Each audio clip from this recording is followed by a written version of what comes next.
Account management equals no rules. So we move a little over $2 trillion a day. For those of us who have had careers in payments, this is one of the most important entities out there that is getting things done. So Elena's part of something really, really important. Welcome back, everybody. Welcome to another episode of Account Management, a tactical guide to success. You got Fred Fuller here, your host, and on the other side of the table, my good friend, compadre, and devilishly good-looking man, Dr. John Brown. That's a good description, devilishly. Yeah. What you been up to, man? What have I been up to? Nothing exciting. I can't say that I've done anything exciting. I saw, you'll recall earlier we discussed, I saw a big name concert act the other night. It was actually Bruce Springsteen's. I'll just say who it was. Oh, yeah? Remember we discussed people who don't play the hits, and that's a huge problem. And I didn't say who that was. Yeah. But Bruce played the hits. So, oh, yeah? Yeah. So Yeah. we're good. Yeah, cool. America's been set right again after that experience. So that was... You know, I worked with him in the studio back in the late 80s. Oh, really? Yeah, I did a little tambourine. I thought you'd be more of a triangle. The bell guy, the cowbell. The triangle. I thought. All right, now listen, get serious. Okay. I need you to focus. We have a very important topic today. Okay, good. Right? What's today's topic? Today's topic is sales motions for the account manager, and we have a special guest. A special guest, a very special guest. Elena Casal. Elena is the Chief Client Officer at the Clearinghouse. Elena, thank you for joining us, and how are you? I am great. Thank you for inviting me. I look forward to laughing for the next 45 minutes or so. Good. Hopefully with us and not at us. The show is right. mostly Fred and I making fun of each other, and then occasionally we discuss account management. That's right. We drop a nugget or two in there. If you don't mind just talking a little bit about kind of your role in the Clearinghouse. A lot of people, most people listening, won't really know who the Clearinghouse is, right? Yeah, no, happy to. My name's Elena Casal. I've been at the Clearinghouse for for almost 6 years. I am what we call a payments geek. So how the U.S. moves money is very near and dear to my heart. The Clearinghouse is a payments company where we own and operate core payment system infrastructure for the U.S. So again, super geeky, but we are here to help all financial institutions move money between themselves on behalf of their clients, be it consumer or corporate clients. So if you know about ACH, direct deposit, for example, end to end that needs to move between banks and credit unions in the U.S. Same with wires, check images, as well as real-time payments. So we have the privilege to do that. We process a little over $2 trillion a day. And in my role, we look after all of our customers. Oh, I'm sorry. You just blew past a number there. How much do you move? So we move a little over $2 trillion a day. Okay, so this is this is not a couple kids that made a connection somewhere and then moving a few bucks, yeah? Yeah. Kind of a big deal. Yeah. I'll validate that. Not a household name, but for those of us who have had careers in payments, this is one of the most important entities out there that is getting things done. So Elena's part of something really, really important. Yeah, I mean, I'll be a little more direct, and this is for just the average, consumer. Like, if you move money in any way, shape, or form, the Clearinghouse probably has something to do with it, right? Yeah. It's just that simple. So, sorry to interrupt you. I don't want that to get lost in like, this is not, because people haven't heard of the Clearinghouse, it's just kind of quick and easy to think, oh yeah, okay, you guys are doing it. You're a startup. I actually had somebody say that to me a few years ago. Like, look, they're just a startup. They'll be out of business in 10 years. And I was like, hold on. So anyway, I interrupted your flow. Nope, but I appreciate yeah. Yeah, no, I appreciate that reminder. We are pretty old. We were born in 1853. And so we plan to be here for a very long period of time to help support the payment and the financial system. We're very proud of that. I think, we look at our role and maybe a little bit of what I do. We bring that pride and, respect and responsibility. And kind of helping our clients, right? So our clients are all the financial institutions in the United States. Have probably the main part of today, my group is divided up into account managers that have multiple jobs, because we don't have just one thing we're looking at, and we have continuing to grow our client base, as well as helping their clients.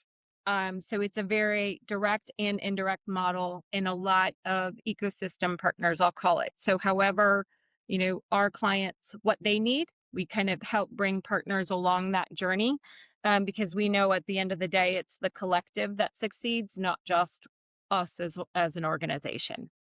Yeah, and it's a very dynamic space right now, with the movement of real time payments. I mean, when people, again, this is kind of that thing, when people move money, they kind of don't think about it, right? They think about how it feels, and so when you move money and it takes 2 days to have access to the funds, then it matters, because now I can move money and I have access to it immediately. But again, just impressing again the point that you guys do so much and impact so much of everybody's kind of daily lives. And if you don't mind, just a little bit about your role. Yeah, no, for sure. So the client function, so the function that I look after, we look after all of our clients. So we are what we call kind of the front door of the clearinghouse. We take care of all of our clients, from the largest financial institution to the smallest, and we help them with maybe operational problems they might have, either at their bank or at our site, right? So if things hiccup, I'll call it. And we also are always looking for new opportunities with those clients, how to help them grow their payment portfolio, because nothing is ever constant in this world. And so we kind of are their partner for growth and opportunity. I also have different teams that do payment education. So if you think about young upcoming talent that comes in, they need to learn, right? So we need to learn kind of all about payments and what we do, regardless of the payment type. So we have a whole group that manages that as well, Yeah. and help their teams. Wow. And so this is it's account management, right? You could arguably use that term. A lot of people have different sort of passions around terminology. I tend to be less passionate about the terminology and more focused on kind of what's the activity behind it. But this is account management at the highest level, right? This is enterprise. These are the biggest banks in the country and really on the planet that you are interacting with and working with to facilitate the best possible execution of money movement. Yeah. Yeah, that's right. And I would echo your point around terminology can be tricky, especially as nothing remains constant. So what could have been a reactive role at one point in time is a very active and um, respectful role to navigate, complex environments, complex relationships, changes of people all the time that we have to look at. Yeah. Well, I'll validate that. Look, one thing that's why I'm excited about this conversation. Elena, is like I've worked with banks, financial institutions, and banks in the past, and if you combine the challenge of super demanding clients plus the complexity involved with those relationships, like the complexity that a bank has to deal with, which is a heavily regulated environment, which makes it super complex. Those two things together, the account management challenge that you have is probably just about the highest order of difficulty, certainly that I've experienced in my lifetime. Everything else has actually been a lot easier. Yeah. Well, I'm gonna jump in very quickly and say, Elena, this is one of the reasons that I really wanted to have you on with us. Is you're clearly, your intellect is on par with those of the best in the business, and I know that because what you just did. You just tried to create a segue to jump into the topic, and I'm not going to let you get there that fast. It was really good. I mean, Yeah, I am very close. That was impressive, right? I was like, oh my God, she is just running the show right now. On point. So smart, not so fast, Missy. Not All so right. fast.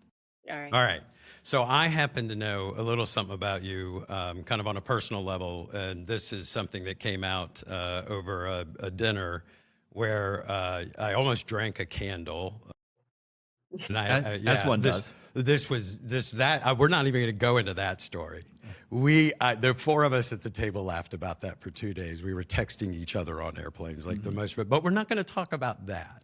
We're going to talk about what we talked about at dinner, which is I love for the audience to get to know the people that Yeah. we interview and the people that we work with, because we all have this thing behind work that makes us fascinating. And every single person that I ever talked to has it.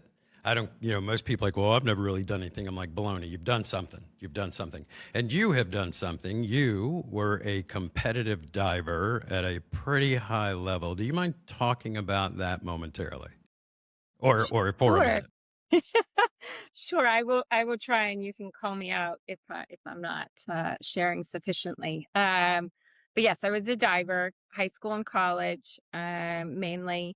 I had the privilege for at the highest level. I was able to dive at the Pan American Games. So in 1999, I dove in the Pan American Games on behalf of my home country, Uruguay. So my unique um, ability. So my family is from Uruguay, from South America. My parents moved there. I was born in Canada before moving to the United States. And so as I dove, I was able to kind of work with the country and the Olympic Committee to have a spot in the Pan American Games. So Wow, I was the that's sole awesome. diver for Uruguay, but it was quite a moment. That was my 15 minutes for sure. Wow. And was it springboard or platform? Yeah, it was springboard. So in those games it's 3-meter springboard as well as platform. So I did the springboard. 3 meter springboard. I wouldn't even fully bounce on one of those. I just do like, I walk up to the end and do the little like, Yeah. I would trip. you would trip on the way to the Yeah, end. right. Well, you maybe the first few times, but as you guys know, in diving, it's 90% repetitive, mind over matter. So the more you practice, the more you don't use your brain, and you just let your body kind of do what it knows how to do. And so that's when you get over the fear. Yeah. And The discipline is amazing. and just to touch on that real quick, when you start diving, when you're learning how to dive, Hmm. you're not doing it in like a safety net. Like you have to take the hard knocks into the pool and Hmm. mess it up a bunch to figure it out, right? Like it doesn't come. There's not a Yeah, safety thing. yeah. You have we call them safety, meaning you could do it off a trampoline or in the water. There's like a machine that can create bubbles, so that you don't hit the water when it's flat, which hurts a lot more. But really, can't believe I'm saying this. You just fly, and you just try to flip your body the way your coach tells you to, and you hope you land on your feet or your head. That's usually the first 50 times. it's, Wow. Wow. it's the goal. I'm So my sense of challenge, or like risk taking, is maybe higher than others. I Wow. I think so. Yeah. I think so. And now you're an avid runner, correct? Yes, yes, I try to be, but I love it. It's my zen. Of the longer I go, probably the better mother I am, uh, and probably the better employee as well. Yeah. No, it's you'll never hear me argue against the fact that it is all connected. Like it is 100% all Mhm. connected.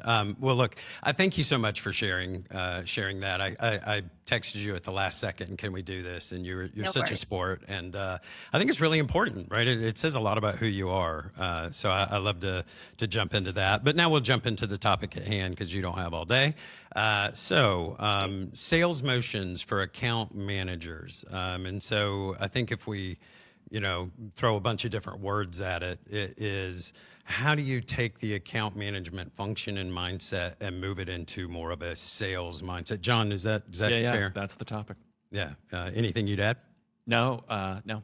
Okay. Because he's a man of so many words right now. So he's going to kick me. Elena, if you don't mind, I'd love to see if there's something that's top of mind for you. I'm happy to take it and run with sort of the things that I've thought about coming Yeah. in. But if you have a few things that you wanted to lead with, it'd be great to jump into those. Yeah, I think maybe there's two things, and you can decide which one you wanna take. For me, what we think about is not treating account management as account management plus sales.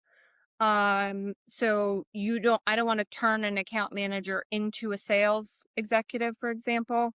I want to evaluate and enhance the relationship with proactivity.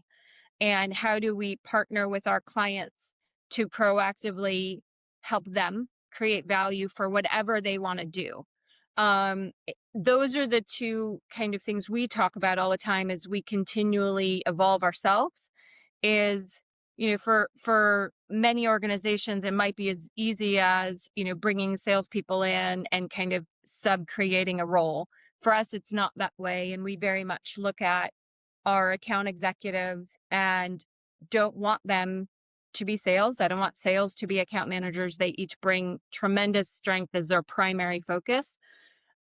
But how do we change the conversation such that there is proactivity in it? And that's where we focus a lot of our thought leadership in our conversations, and where can we help that happen, right? Where it might not have happened in the past that way. Yeah. Yeah. Your point being, if you're doing sales right as an account manager, it feels natural and integrated to, what you're doing every day as an account manager. That's right. You're Yeah. expanding your existing relationships. Also, I'm going to say from a personal perspective, and with my team, you are going to feel a little uncomfortable because you're now going to build relationships that are maybe outside of the primary role. So for us, we're here to move money. We're here to, exchange files and payment types. We might actually, because we're helping them, we might enable a client call, right? It's an indirect relationship now where we're creating that. That might be uncomfortable to account managers because it's not the primary focus. It's now a secondary relationship. That will pay dividends in the relationship at large and make it grow. There's I'm sure you've heard this analogy. You get a lot of executives will say hunters versus farmers, like in the account managers or farmers. And you get that. I always Fred and I always sort of roll our eyes a little bit when we hear that, because it's like, okay, well, it makes it sound like it's two totally separate things, and it's not. And that's a silly way to think about it. And also, to torture the analogy a little bit more, even farmers go hunting every once in a while. Absolutely. Even if just for fun. Yeah. Well, I think one of the things that you're touching on, Elena, is it really pays dividends for account managers to be curious, to be inquisitive, right? Because that's really the job. The job is to learn about their business, where their business and how it aligns with the market, and then how do you help them get aligned with the market if there's tools and products that you can provide. And so in your context of trying to, in some ways, keeping those two functions separate, it's the account manager's job to go unearth, if you will, right, those opportunities. And those opportunities, and we talk about this in the book, but they need to be focused on what's right for the client. Right? It's not about, hey, we have a widget, you should take the widget. It's, we have a widget that's going to make you far more efficient and improve this and that and the other. And this is where the future is going to be. And if you don't start building the foundation now, it's those type of conversations, right?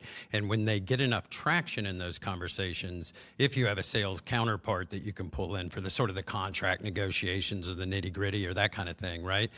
I've seen it so many different ways in terms of account managers selling and not selling, et cetera, et cetera. And so I think it's critical that that's the overlap of the Venn diagrams of regardless of kind of how you have it set up. So with even an account manager, if they take that all the way across the finish line without engaging sales, they mentally have an awareness of where they're playing in those two spaces, Mhm. right? Yep. Yeah, for sure. And that's why I equally don't like terminology, and maybe sometimes organizational structure gets in the way of that, because there's a perceived activity that starts and stops. And I want, and we look at our team as we have very long-standing relationships, and we want them to be long-standing, and we want to remind them we're helping them because we're relevant to them. We don't have a brand that's out consumer facing, for example. And so our way of remaining relevant is to give them value. And the value is to make themselves grow. And then that, relays back to us. And so regardless of the team involved, I do underneath the covers, always think about the relationship and the value, and everything else will come. So whether it's a new account or an existing account that now we have 5 new relationships with, those are wins. And that's how I have to think about kind of motivating the team, right, through untraditional ways. Hmm. Yeah, and I think that makes QBRs come to mind for me instantly, because the point of a QBR, quarterly business review, right? The point of that is to, yes, it's to review kind of what you've done in recent past, but more importantly, to own any mistakes you've made, right? Like that's a great place to step in and say, yep, we really messed that up. Clients love that, right? And it's important and it's powerful. But then in preparing for the QBR, you should be working with your counterpart to say, who's not in this conversation that might have an interest in it, right?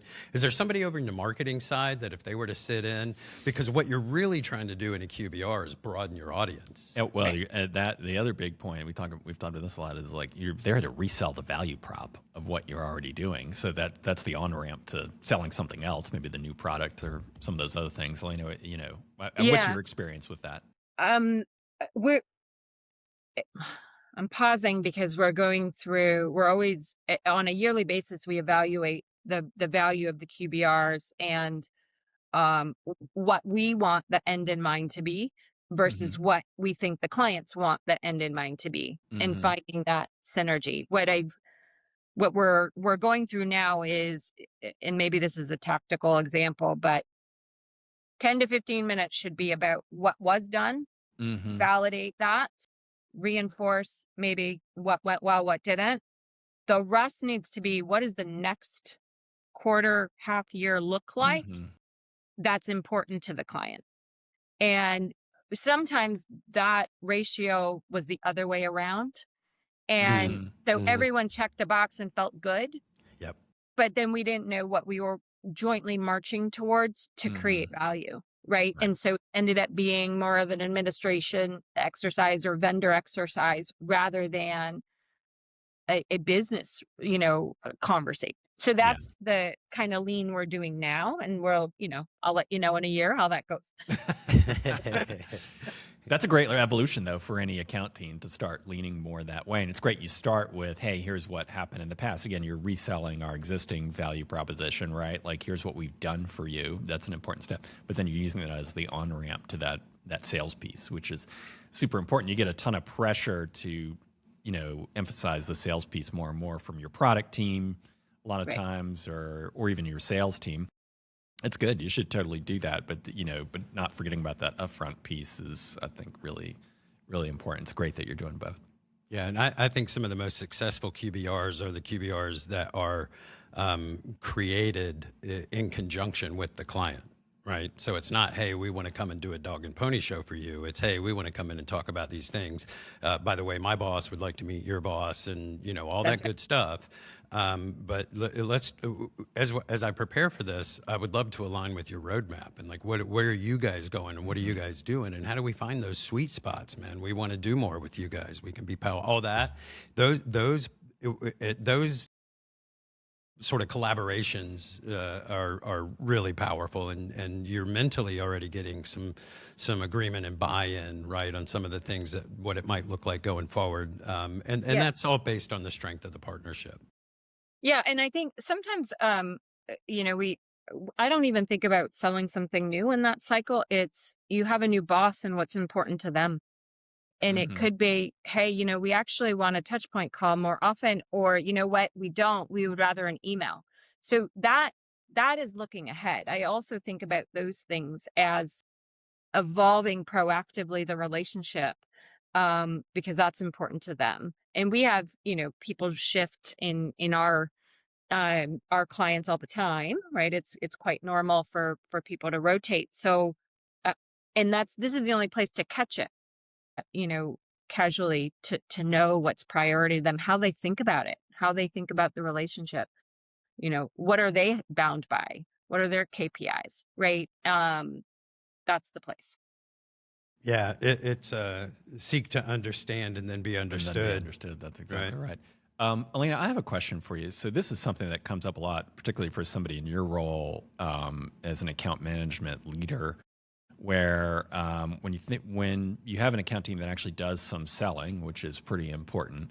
And I don't want to get into the details of your compensation plan, so let's not put out any numbers.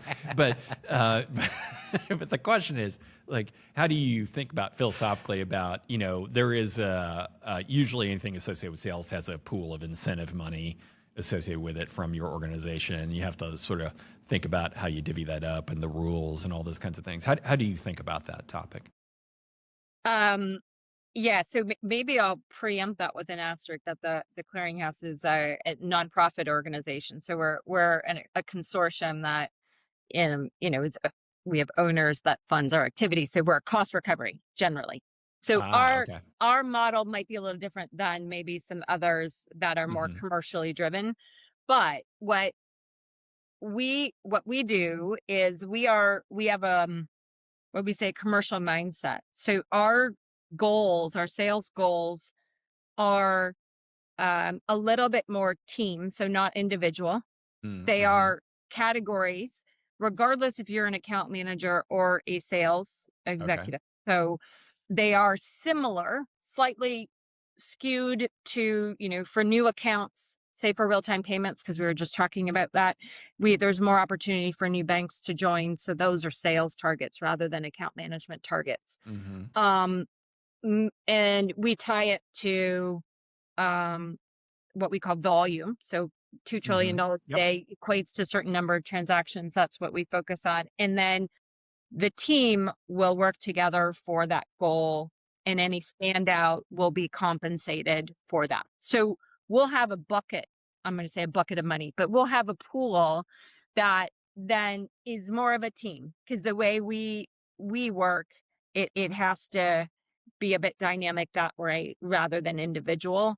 Yeah. Um, and then what is helpful for that, at least, I'll say that we can ask my staff, but what's helpful is they have to help each other, because in most cases, it's not just one. We have to have Mm-hmm. network effects to make anything successful. So we need to have multiple happen. So they tend to help each other in order for a sub goal to occur, Yeah. and then That's and drive incentives that way. That's great. That actually sounds like that'd be a little bit easier to manage than what you oftentimes see in this world. And I bring it up only because it's one of the most difficult challenges of running kind of any business that has an account management function that actually does some selling, because it's you have to deal with a lot of kind of nauseating conversations about like how to split it up and so forth. And so I bring it up only to tell the account management leaders out there who are listening that, hey, you're living with a problem that everybody else has. And it actually sounds like you're blessed a little bit with a little bit more of a teamwork approach that makes it easier. For a lot of people, it's super difficult because it is fairly individualized. I've seen organizations where there was literally a 15-page rule book Yep. about what went where. I would say to any account management leader, either you've got a framework that's fairly team oriented, or if you need to, create the rule book, right? Like it's not, that you can't wing it.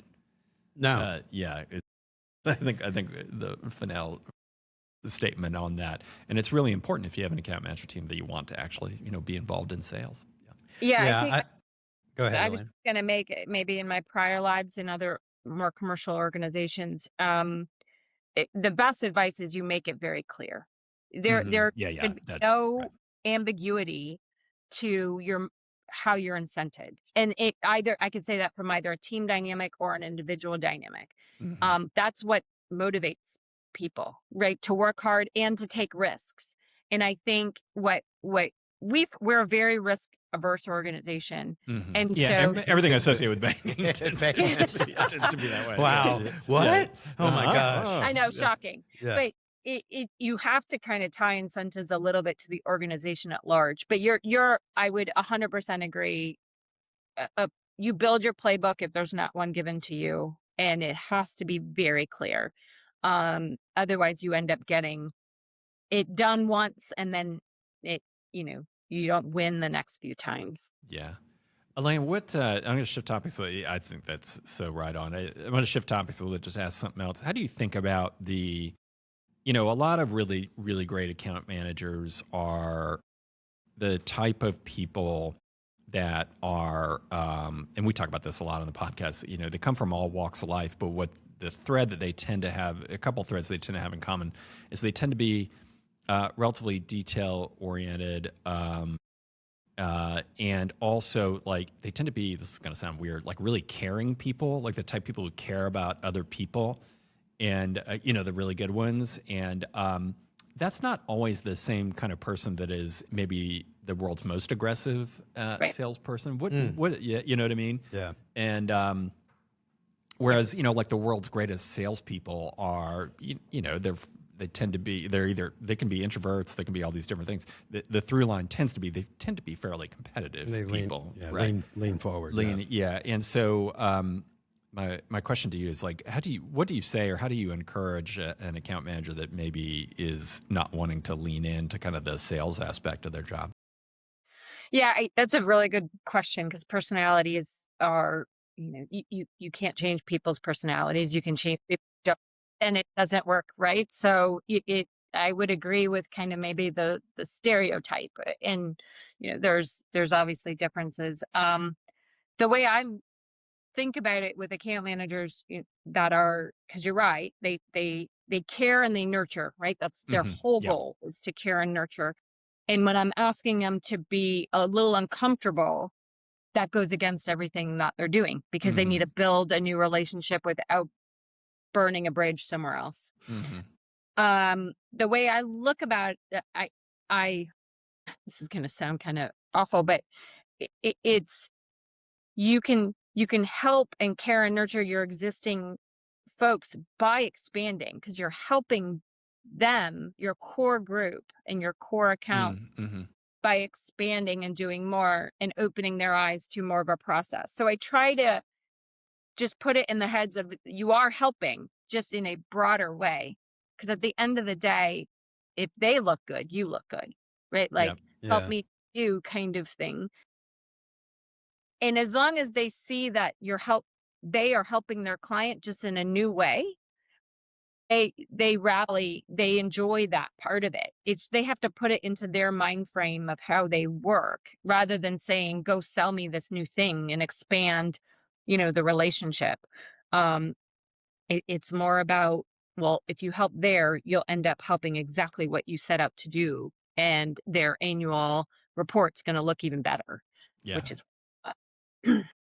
So that's wonderful, right? Just lean into the empathy, actually, right? Just lean into it. Like, oh, if you really want to help them, and here's how you do that. This is what success looks like. I find language becomes, we talked about at the beginning with the account management term, but language becomes so critical as well. I have seen incredible account managers that sell without even knowing that they're selling. And then the moment you say, well, what we should do is put you on a commission, like their knees buckle and they get, like, literally, I'm not, I get because then you're basically saying, I'm going to put part of your salary at risk, even if it's incremental to what they're already making. They'll be worried about it. Yeah. Yeah, totally. I've seen it yeah, myself. Yeah. yeah. Elena, have you experienced that? Yeah. As soon as that's why words at the beginning, we talked about terminology. You start interchanging words and they will worry for unnecessary. They can't translate, right? And Yeah. unnecessarily. Same with recently we did this with pipeline. So we're looking at, our Salesforce pipeline and new opportunities, and we had to change a little bit of the language because pipeline to a lot of people meant new logos, new account. Hmm. They didn't mean grow your book of business, even in an existing product. So you find inorganic growth within an existing product is a sale. Account managers didn't view it that way. They just knew that they were helping their client with a Right. question and they were getting something. I'm like, no, that's add that in. Like, and so we had to Yeah. create different categories Yeah. so that Yeah. they felt comfortable putting in pipeline. This is years ago, but that's so I think words matter in They do. how they're framed. I mean, Yeah. obviously that'll be like the heart, the line, the one tagline, and in the Words matter. That's words. what we'll post it with. Yeah, it's just something about the incentive. So, like, I had an implementation team once that, which is really similar to account management in a lot of ways, where they were making kind of X, and we said, okay, and they had their full thing, and so we just added on top of it an incentive to go faster, which is mostly the number one thing with any implementation team. What does everybody want? Yeah. Fast. Like Yeah. that's the number one, right? And it was additive. It wasn't. We didn't take anything away. Like you could tell it made people nervous, and I'm like, no, this is just like, here's extra money to go faster. So just you things that from one frame you're framing it as this is a really positive for everybody. That not always interpreted that way. Yeah. Right? It is amazing what it kicks off, the energy that people have around it, right? Like it's just like, oh my heavens. Dr. Brown, how are we doing on time? We have another 10 minutes or so. Okay, good. Elena, do you have 10 more minutes? I do. Well, let's keep going. Let's keep going. Okay. I have another kind of, well, I want to, I guess, maybe validate this sort of a question to validate with you, Elena. I mean, one of the things that what I've found with account managers is where they kind of get a lot better at selling is sort of, particularly maybe if they're new to the organization and they kind of make a sale of some sort. Let's, use the classic example of, you sold a new product into an existing client. Where they seem to get excited about it, and I'm wondering if you see this, is realizing that that they actually have a way shorter sales cycle a lot of times than a salesperson coming in cold from the outside because they already have trust. Right. Yep. No, I validate that. That's a lot of what one thing we do like to separate roles being different, is take advantage of all the hard work that you have done with the trust that you now are still in your comfort zone by selling something new because you have that trust. Whereas if you were totally a net new client looking, you have to build that trust while selling at the same cycle because I'm going to make you sell. I'm going to make you want to close the deal right in the same timeline. So take your win that you have the trust that you now can ask, better questions from your relationships of who does what and who really is the decision maker, right? Versus the influencer, all of the typical sales diagrams of the buyer versus influencers. You have that already. Yeah. And I think it's waking people up to remembering that because they take it, I don't want to say they take it for granted, but they value it as a known relationship and might not have been leveraged for a new enhancement or sale. Yeah. And yeah, exactly. And one of the greatest ways to ensure that remains kind of top of mind is like with proper account plans, right? Like if you're doing that, if you have those disciplines in place, and I don't know, Elena, like some people I've seen organizations that do it, organizations that don't do it. They do it in a certain way. They do it for a certain profile of customers. But I'm curious with your experience and kind of account planning, what's your view on that? And how Who do you likes think about it? account? Do people like account planning? Have you seen a lot? No. I hate it. No, nobody. Yeah, no, it's dentistry. Yeah, no account I manager that wanted to enjoys it. validate that myself. I Yeah, wanted no. We're not talking. Yes. We're not. Yeah, it's like working out. Like No, nobody's enjoying it. Like, Yeah, Yeah. I hate putting gas in my car. right. Yeah, we do. We have account plans. In our, what we've been trying to refine is for who do we do it for, Yeah. Yep. that's- and what do key accounts mean. So Mhm. depending on your, account base, you're not going to do it for all of them. But I'll give an example. We, at the beginning of the year, I made my team because it's what we all love to do. But we went through the top 5 accounts. So top 5 Yep. from either a risk or opportunity, and people could define what that meant. So the account managers might look at it very differently from the sales, or their book, of accounts might be completely different. From those 5 accounts, account plans were created for the year. Yep. Not as, and so that's what we worked on, because those are the ones that we said we either have a risk or opportunity from a relationship perspective, right? So it's a protect as well as grow. And that's how we narrowed it down this year, instead of looking at all of our key accounts over X in volume or revenue, right? It was more focused on the task at hand and making sure we were thoughtful in that. And what would be like for you guys, and to be super specific, but what would be a typical task that would be in your account plans?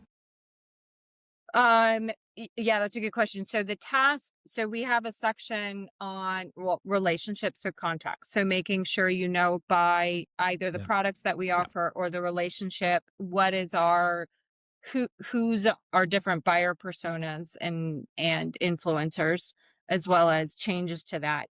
And how do you grow that either 5 wide, 5 deep, based upon that. So if we looked at the account plan and there was only 2 contacts, their main job is to grow. That's probably not enough. Yeah, Is right. the relationship. So that in and of itself is a big section, to be honest. And then the others tend to be more around what's important to the client that Yeah. year. Yeah, Right. you hit a really great point at the beginning, which is like, if you're an account manager and you're listening to this and you get asked by your boss to create an account plan and you figure out some sort of, it's the top 5 clients, it's the top 10, or whatever it is, you have to come up with some sort of framework. So it's great that you realized as a leader that you have to come up with that framework.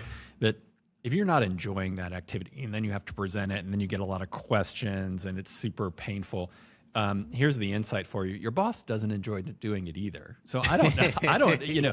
You and I, Fred, talk about it all the time. Like I ask for account plans, when I run an account team. I don't necessarily, it's not because I enjoy doing it. It's because, and this is, Elena, you can steal this from me. Like I always quote Eisenhower, which is, plans are useless, but planning is priceless. He's a quote machine. I love it. That one? Quote machine. I love that one. Yeah. I look, in all seriousness, on the topic of account plans, they can easily become administrative nightmares, Yeah. and burdens, and that's not the point, right? You should have about 3 to 4, maybe 5 things that you want out of an account plan, right? What is their roadmap? What is your roadmap? How do those things intersect? And who do we need to go work with to make that happen? Like, in a nutshell, like, that's an account plan. What you're really doing is just facilitating a conversation between you and your boss, where you're basically brainstorming together, what can we do to grow these guys? And out of that, you'll come up with ideas you wouldn't have thought of otherwise. Well, Yeah. and Yeah. in previous account planning sessions, what we would do is the senior team has come in and say, one of the things that you have to do as an account owner is make a demand of us. Yes, and that's we do that. So Yeah. we have a structure in place where we actually meet monthly, and present to, so myself and the parts of the leadership team, the account managers will pick 3 top accounts right for the year and will present and say, this is what's going on.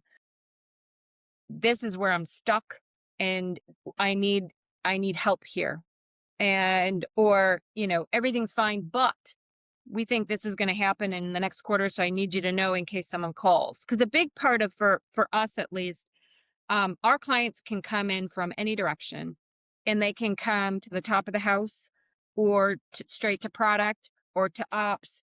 And so if we aren't at least prepared, with an account plan with contacts and names that we can pull off the shelf, we don't look like we know our client. And Right. that's part, that's one value of the account plan that is subtle, but hits, I think, all the account executives, account managers, and reps in the sense of they don't want to look stupid. They know their account. Mm-hmm. If you ask them any question, they know. It's when it comes in unprepared that you want, your boss to look good, right? So you want to know and have value. So I'll do the quote maybe is, luck is what happens when preparation meets opportunity, something like that, Mm-hmm. right? Yep. So Yeah. Agreed. that to me is an account plan, that when you get the random call or your boss, our CEO is very active, which I love. He's always like, what do you want me to do? Yeah. I'm let me go. And I'm like, I have a problem somewhere. I would love to pull it. Yeah. We talk about this all the time on the podcast and in the book is like, as an account manager, actually one of your jobs, and it's weird, it's actually a little bit unique in most businesses. One of your jobs is to tell leadership what to do. Yeah. Which is very uncomfortable for a lot of people. Yeah. It's super. That's why we emphasize it so much because like it's not natural. Yeah. Right. The idea of giving your boss an assignment going into a meeting too, right? Like, hey, we're going to go meet with the client. We got all this going on. Here's what I need you to accomplish in this meeting. I need you to say, or to facilitate, or to own, right? And it is a really weird thing to do depending on where you are and how, where your career is. But I can promise you, right? I can promise you that unless you approach it like a stooge, the senior person is going to look at you and go, yeah. Okay, man, I'm on. Like, yes, respect, right? Like that is a way to get somebody's attention, is to be a little bit bold, to make sure that request is intelligent. Yeah, you say it nicely. Right? Yeah. But that's actually a really strong move. So we talk about it all the time. Like, and it's not obvious and natural if you're new to the game that that's important. I have probably time for one more question at least. Elena, I have this question for you. Do you ever have anybody kind of in your account manager team or in your experience overall where when and this is going back to the topic, just kind of sales motion for account manager, you ever see anyone where they just have trouble doing the close part of it? Sort of asking for the business, sending the contract. Do you ever see that? Yeah. In my experience, for sure. And I think the close sometimes, because I'll do it more in previous experience, it involves price negotiation usually, and gives and takes. So they need a push to get something, right? Because they need to represent the company, but they don't want to jeopardize the relationship. So there's like an internal struggle, right, to figure out. And so we always talk about, it doesn't need to be price only that you're negotiating. There's so many components to a relationship that they can leverage to negotiate. And that makes them a little bit more comfortable, but usually you kind of, I always have a player coach mentality. So if one needs support, we can step in and help with that. I wouldn't leave someone hanging, right? That's a great, you do have some account managers a little bit uncomfortable, just particularly around pricing, sort of demanding what they, what you really owe. Now you have some that are pretty good at it. And so I think you're kind of carrying attitude about that and having somebody help with that part of it. That's a great way to go. I think it's often a misconception of what asking for the sale looks like. on the surface, it's, are you going to go to them and ask them to buy something? And it's like, yeah, but it's not that direct and binary in terms of a conversation. And that's where, if you get, the account manager's more comfortable with, like, no, you're not going to them and saying, like, sign on the dotted line. You're saying, hey, it sounds good. You guys want to explore it more? Like, you're just trying to facilitate and drive the conversation, and until you find that moment that makes sense for everybody, right? Mm-hmm. John, I think we are now coming up on time. That is correct, sir. You are a hell of a timekeeper. Thank you. And we didn't even talk about your cardigan sweater, which I'm really enjoying. Dope. It is so dope, right?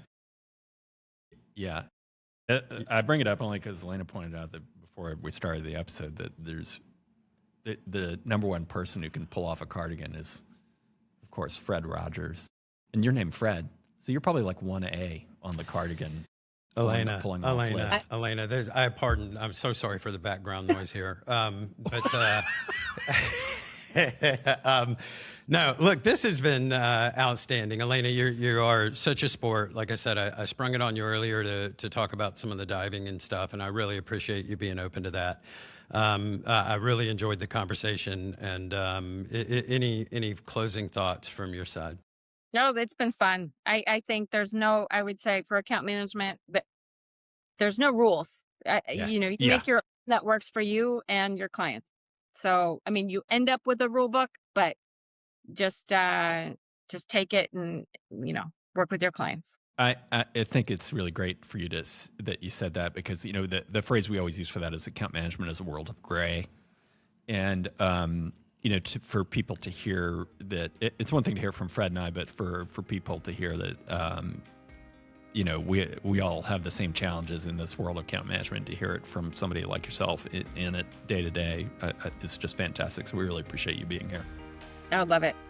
All right, folks, you heard it here first. Account management equals no rules. For Elena Casal and John Brown, I'm Fred Fuller. We'll see you next time. Learn more about the art and science of account management. Pick up A Dragon Walks Into a Meeting, a tactical guide to client management. Digital and print editions available at Amazon or your favorite bookseller. Fred and John would like to hear from you. Leave a comment for us on YouTube and head over to fuller-brown.com for more great content.